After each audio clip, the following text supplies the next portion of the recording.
Welcome back, folks, here in Mobile, Alabama, to talk about day 3 of practices for the Senior Bowl. They moved inside. We had a little bit of limitations to getting access to some of these practices, but we still were able to look at the tape, and we're going to be talking about thoughts and impressions from day 3 of practices before the game comes up this Saturday. So the first thing, Ryan, that I want to address is something that was going a bit viral coming from the Senior Bowl, and it was a series of clips from Trevor Penning on day 3. And this is something that Trevor Penning was doing throughout the entire week. A lot of late throws on guys, a lot of late hits, but an overall nastiness from Trevor Penning where he was hitting dudes hard. He was being aggressive, clearly the most aggressive player at the Senior Bowl, in my opinion, for a lineman, offensive or defensive. And it has created this conundrum where some people are like, wow, that's not going to translate at all. Like, he's going to be a penalty fiend. He's cheap shotting. And then other people are saying, yeah, he's probably going to get a couple penalties in his first year, but this is a mean, angry dude, and you can't coach that stuff. So I know that you're in agreement with me that it's not really that bad that he's getting a little chippy and he's being extra aggressive. Yeah. Now, I mean, first and foremost, Joe, I'm just happy on your intro there that you didn't boast that you were in Mobile and I was stuck here in New Jersey for the first time. Oh yeah, you are stuck in. Awesome. Yeah, but I'm sorry. I was just like thinking about that. I was like, every single podcast this week, Joe's been like, I'm live from Mobile, Ryan's in New Jersey. But now, well, I can't lie. I can't lie to the people tuning in. That would be false journalism. That would be false journalism. So back to the topic at hand here, Trevor Penning. So there's a lot of layers to it, I think, because I would say this first and foremost. Penning came into the week with a lot of hype, which is pretty unusual for an FCS kid to start out with. Let's think about how Penning has gotten to this point, though, right? He came in similar to the Spencer Browns, the Ellerson Smiths. He was a lightly under-recruited player who was, had a nice frame, obviously, 6'7 plus, 34 plus inch arms, like all that good stuff. But he was not physically ready to play college football, and he had to develop his game. He had to develop his frame. He had to prove his worth. And in that ideology, in that mindset, he has developed what we would call, a little bit of a being of a prick, and it's a good thing. And I'm not saying that as a negative at all. Offensive linemen generally need to have kind of that little tick to them, right? Like they need to kind of play with that violence and that aggression. And I have no issue with him showing that this week. I don't. He played to the echo of the whistle, and I respect it, and I can tell you very much so that offensive line coaches are going to absolutely love it.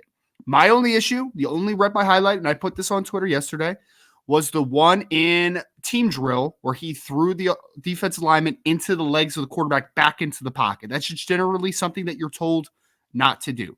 Otherwise, playing to the whistle, a little late push, playing to the echo of the whistle. I'm good with all that stuff, man.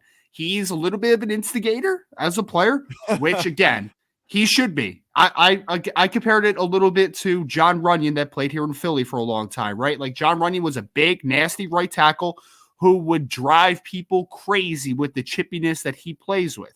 Now, the other layer to it is that some of this stuff does go onto the film that you're talking about. I think it may have been Jesse Fritsch that posted it. He had 38 penalties in his career, right? So not all of them are late hit personal fouls, but some of them are also holding because he's a little over aggressive with his hand usage and all that type of stuff. So there is layers to the fact of the over aggressiveness that can hurt him on Sundays, but the acts of him playing to the whistle blows in Mobile, I don't have any issue with. In fact, I think that that's going to more sell people on the NFL level to him because they know that he is a tough dude, physical dude that clearly wants it. He came into this week with a mission to show who he is and show his style, and I have no problem with him showing who he is. Right, and I think a lot of people are forgetting the fact that this man is an offensive lineman. It's one of the most aggressive positions on the field. The only other position that is on par are defensive linemen. It is a fight every single play, and if you don't have that mentality, you are not going to have a successful career. You could be the most athletic tackle in the draft class, but if you don't have that mean streak, it's going to hinder yourself. Having the aggressive approach that Trevor Penning has is going to help him in the NFL. going against some older, more developed guys. And I Sure. think that what is also going to factor into this is an NFL coach is going to work on that stuff with him. It's not a guarantee that he's going to coach it out of him. You can't Mhm. coach the mentality, but you can work on maybe him reeling it in a little bit and Right. trying to focus a little bit more on putting that aggression towards the right things. Mm-hmm. Yeah, and I think that, again, working back to when he threw the defender into Ritter's legs, that's an example of where I feel like his temperament kind of took over on him because he didn't hit his set properly, right? Like it was not a good pass set. He was literally just preoccupied with trying to physically dominate, which is fine, but also we can't sacrifice technique to get your point across of how Mhm. physical you are, right? Like that, it needs to be, those things need to be intertwined and they need to be in unison. So absolutely. Let's focus on the technique, and then that finishing ability comes after that you have gotten to the successful portion of a play, right? Like that's kind of, there needs to be sequencing to how you work as an offensive lineman. So, Ryan, getting into some of the guys that caught our attention, the first one being Andrew Stuber from Michigan. I Yep. was interested that you put him down because he was somebody when I watched the one-on-ones, I made a mental note of that I thought looked really good. I kind of hate that we get some of these guys who are clearly not going to be playing center and they ask them to snap. I think after Yeah. the first day that you see a guy struggling, you should just stop instead of trying to force him to learn how to snap during the week when he's got really no experience. There are some guys like Cole Strange who are going to make that transition and look really good. And Cole Strange might find us his spot into a starting rotation as a center for a team that really, really needs one. But a guy like Stuber who's rolling snaps back, not really useful. But regardless, he looked really strong when he was playing in that guard spot. Yeah, so a little background on Stuber. I actually put a pretty decent round grade. I think I put like a fourth round grade for him last summer. I was surprised how much I liked him because, in my opinion, he was playing semi out of position at right tackle at Michigan. Now, Michigan's a very run heavy, powered offense, right? So they are not asking guys to traditional pass set as much. Like they are, there's a lot of RPO action out of it. Like they're asking their offensive lineman to get after a little bit. So I understand why they kept Andrew Stuber at right tackle. But I think overall his best fit is going to be inside at guard because I think that his power and his size is just going to kind of overwhelm players in the run game, and then playing just a little in a little more condensed spaces, I think is going to really, I think it's going to fit to his skill set a little bit better. And even at the snaps at center, like you saw, there's a little bit of quick twitch to him, right? Like he's not just the guy that I think is like this mauling, lumbering type of dude. Like he's got a little snap to him. And I remember one play specifically where he was working against Travis Jones from UConn, who's been one of the big standouts all week. And he had kind of a snatch trap technique where he kind of used his leverage against him, snapped into the ground and trapped him on the ground. And that quick snap is good, man. Like you can see a little bit of flexibility in his hands and the strength in his hands as well. So I think Andrew Stuber is a starting caliber guard moving forward in the NFL. Could happen year one, but if not, I think that there's definitely developmental potential for him to be a starter on the inside because I think that power and just that physicality really parlays to that type of upside. Speaking on another interior lineman, Dylan Parham, there were some concerns about his weight. He's listed at 285 on that Memphis roster. He comes Mm-hmm. in. Wait, what was the number that he came in on? I'm completely blanking. 313 or something. It's Yeah, like it was like 313. way Yeah. higher than everyone expected. Yeah. And Parham finished out with a really strong day 3. What did you catch from him? Yeah, so he's a guy that's really interesting even before the event because I believe he was a former tight end that made the Yeah. transition, right? And eventually he moves obviously into guard and now people are projecting like, center. And so he has some versatility potentially inside. And the biggest question mark was the weight, like you said, 285 on the interior. Like there's very scheme dependence at that point, right? Like you're going to be talking about guys that need to be predicated on movement, maybe more a heavy outside zone type of system. Like that's kind of where that that mindset kind of moves towards that because that just makes so much sense. I mean, showing up at 313 first and foremost was shocking because that is almost 30 pounds heavier than your listed weight while you were in college. So like that is The 28 man was pounds eating. plus. Yeah, it was eating, but it was like good. It was good weight though, man. Like he looked good. It looked like a good transformation. And then you saw that, I don't think he sacrificed any of his movement skills. But then the big thing is that I thought he had really nice anchor considering, the weight gain. Because sometimes guys put on a lot of weight, and they didn't really take the time to improve that core strength, improve that lower body strength. Like, it was just kind of a haphazard way to, get those question marks off of you, but then it's not really translatable to the field. But I thought he held his 30-13 very well. I thought he had some power throughout. I thought that he anchored really well because he has some natural leverage because he's not the tallest guy of all time. So, I mean, at this point, are we talking a late day 2 type of player? Like, is this a developmental center at the next level? Like, it's very possible because he has movement skills. He's shown now that he can hold the power. He has pretty good film. So when you kind of parlay all those things together, I feel like not only did he have a good day 3, but I think he's had a very underrated week in general. So we talked a little bit in the beginning of the week about how Christian Watson shouldn't be considered to be a sleeper if you are actually paying attention. And I think that another guy that falls under that category of FCS player that people just didn't know his name, but once you actually get to know him, you realize that this dude is really freaking talented. Troy Anderson is already starting to really build up that momentum. And people were saying that once he went to the Senior Bowl, you were going to start to see some of that stuff. And he had a really, really strong third day. For those who don't know, Troy Anderson is a converted running back, quarterback at Montana State, where he was an All-American. They moved him to linebacker, and he was an All-American at linebacker. This guy is an athlete. He also hits for a player that was formerly an offensive player. So Troy Anderson, I want to see what he does at the combine, but he's a great athlete. He's a great linebacker. He doesn't have a lot of experience playing the position, and it's probably going to take some time for him to fully transition and figure all that stuff out. And you can kind of see it on tape, especially in practices. But that has to be something that you're willing to buy into because he has that ability to transition from offense to defense so easily and at such a high level.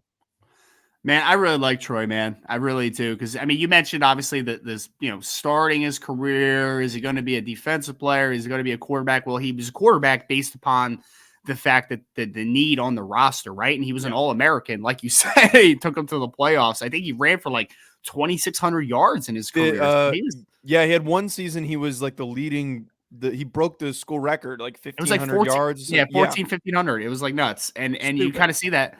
I mean, he's not a traditional quarterback when he played, right? Like, he's an option-based guy because he's just so big and physical or whatever. But he's perfect, I think, conversation because I just wrote a piece about – I feel like people sometimes bunch this together a little bit. They talk about hybrids and they talk about tweeners, right? Like, tweeners is a very negative connotation. That means that they don't fit into one spot correctly. A hybrid player is a guy that can do so many things. I think that he could have fit into Montana State and potentially as a draft prospect as a fullback or a tight end. Like, he's that type of athlete. But of course, he's moved out to linebacker. And in 2020, I felt like it was kind of a mixed bag, to be honest, because he was very productive, obviously, before the injury.